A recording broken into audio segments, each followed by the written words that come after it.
আসসালামু আলাইকুম। আমি আজকে দেখাবো কিভাবে পেঁপে দিয়ে আলু ভাজি করতে হয়। তার জন্য আমি প্রথমে পেঁপে এবং আলু একসাথে ভালো করে কেটে নিয়েছি। এখন এটাকে আমি ধুয়ে নিয়েছি।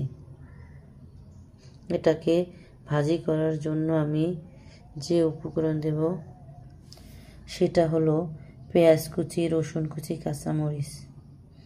এখন আমি এগুলো দিয়ে ভাজিটাকে রান্না করব। ভাজি রান্না করার জন্য প্রথমে আমি কড়াইতে পরিমাণ মতো তেল দিয়ে দিয়েছি। এটাকে ভালো করে গরম করে নেব। এগুলোকে ভালো করে ভেজে নিতে হবে।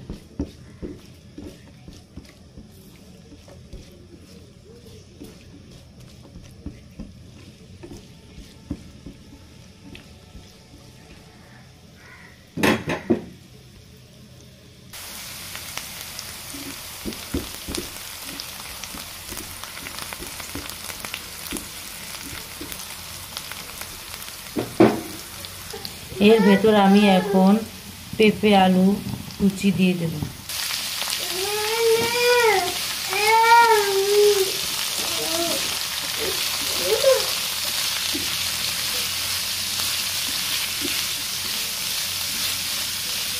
এর ভেতর আমি হলুদের গুঁড়ো পরিমাণ মতো দিয়ে দেব, লবণ।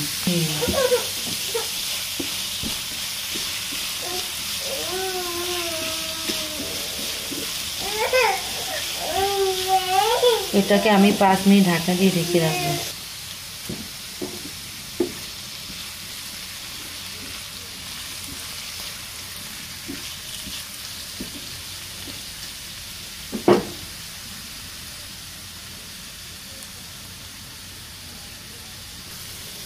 আপনারাও বাসায় এভাবে পেঁপে আলু কুচি একসাথে ভাজি করে খাবেন, এটা খেতে খুবই মজা হয়ে থাকে।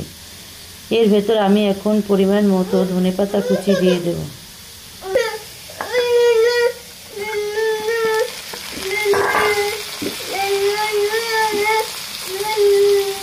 এটাকে ভালো করে মিলিয়ে দিতে হবে।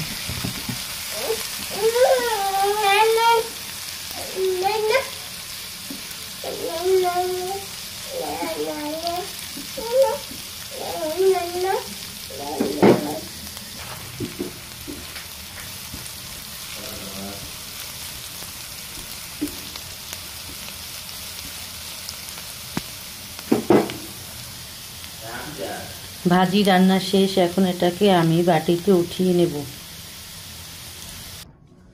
আমার পেঁপে আলু কুচি ভাজি যদি তোমাদের ভালো লাগে তাহলে লাইক কমেন্ট শেয়ার করে দিবে এবং চ্যানেলটাকে সাবস্ক্রাইব করে দিবেন। আসসালামু আলাইকুম।